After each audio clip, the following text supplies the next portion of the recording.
हमारा देश भारत तो सदैव से ऋषि मुनियों का पूजनीय रहा है। भारत में राम राज्य स्थापित किया है, वो भी बहुत ही गौरवान्वित कि योगी जी का भी एक मंदिर स्थापित किया गया है। अररिया बिहार से उत्तर प्रदेश के मुख्यमंत्री योगी आदित्यनाथ की अयोध्या में एक बार फिर पूजा अर्चना शुरू हो गई है और यह पूजा अर्चना वही कर रहा है जो योगी का मंदिर बनाकर चर्चा में आया था। इस व्यक्ति को देख रहे हैं, वो व्यक्ति किसी परिचय का मोहताज नहीं है। ये बिहार के सीमांचल क्षेत्र से आते हैं।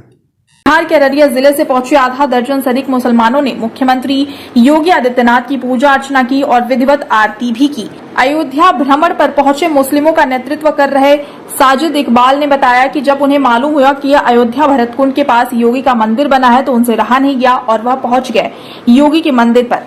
त्रिपाल में बनी योगी की तस्वीर पर साजिद इकबाल अपने साथियों के साथ पूजा अर्चना की और विधिवत आरती भी उतारी। साजिद इकबाल ने कहा कि ऐसे महाविद्वान, महर्षि व महापुरुष के मंदिर की स्थापना अयोध्या में हुई है और उनके अच्छे भक्त ने की है। साजिद इकबाल ने कहा कि मुख्यमंत्री योगी आदित्यनाथ की लंबी आयु और बेहतर स्वास्थ्य के लिए अपने धार्मिक प्रेयर के अनुसार उनकी आरती उतारकर पूजा अर्चना की। वहीं मंदिर के संस्थापक प्रभाकर मौर्य ने कहा कि उनके खिलाफ साजिश की गई है। रामनाथ मौर्य नाम के आदमी ने उन पर झूठा आरोप लगाया और जिला प्रशासन से योगी की मूर्ति हटवा दी और अब वे अपने फार्म हाउस में योगी की तस्वीर लगाकर पूजा अर्चना कर रहे हैं।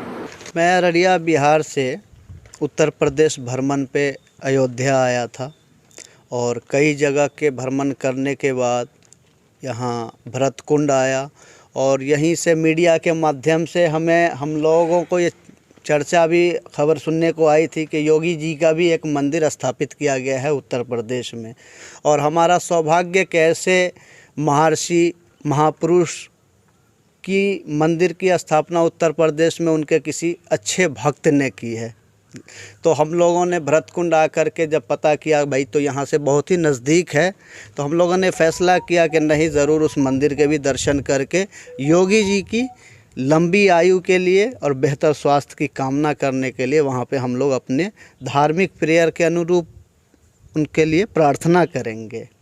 तो आपने प्रार्थना भी किया, अब कैसा लग रहा है और कितने लोग की टीम है आपकी? मैंने यहाँ पे जो प्रार्थना किया बहुत ही अच्छा लगा और उनकी लंबी आयु के लिए ईश्वर से कामना करते हैं। और उन्होंने जो भारत में राम राज्य स्थापित किया है वो भी बहुत ही गौरवान्वित करता है और सभी धर्मों के लोगों को लेकर जो चलने की उनकी आस्था है, उनका प्रेम है और उनके प्रति यही अटूट प्रेम जो हमें उतनी दूर से उनके मंदिर के दर्शन के लिए यहाँ लेकर के आया। मैं बहुत गौरवान्वित महसूस कर रहा हूँ। ऐसे में आपके जो कई समाज के लोग हैं जो इस तरह से पूजा पाठ करते हैं, वो विरोध भी करते हैं, तो उनको क्या कहेंगे इसको लेकर? मैं बस यही कहना चाहूँगा कि जो व्यक्ति विशेष जो किसी सामाजिक कार्य में समाज के लोगों के भलाई के लिए अग्रसर हो, और हमारा देश भारत तो सदैव से ऋषि मुनियों का पूजनीय रहा है, तो ये उनका काम है कहना, जो लोग समझते हैं वो कहते नहीं। देखिए, जब से मंदिर से मूर्ति हटी है, गायब हुई है, तब से हम लगातार पूज्य महाराज जी की आरती अपने इस फार्म हाउस के अंदर कर रहे हैं। और आज जो है कुछ लोग बाहर से भी आए हैं पूज्य महाराज जी की आरती पूजा दर्शन करने। आरती गायब मतलब मूर्ति गायब कैसे? देखिए, जिस दिन का ये मामला है, मूर्ति जिस दिन गायब हुई उस दिन तो हम थे नहीं। हमारे एक मित्र की तबीयत बहुत ख़राब थी, उस दिन हम डुमरियागंज गए थे और शाम को आए तो हमको पता चला कि यहाँ से मूर्ति गायब है। और रामनाथ मौर्य जी द्वारा जो है लगातार फर्जी आरोप लगाया गया, ज़मीन को विवादित कर बताया गया फर्जी। तो रामनाथ मौर्य जी का बयान भी मीडिया में आया है कि उन्होंने देखा कि प्रशासन द्वारा जो है कुछ पीएससी के लोग आए थे, कुछ पुलिस आई थी और मूर्ति को जो है कपड़े में लपेट कर लेकर गई।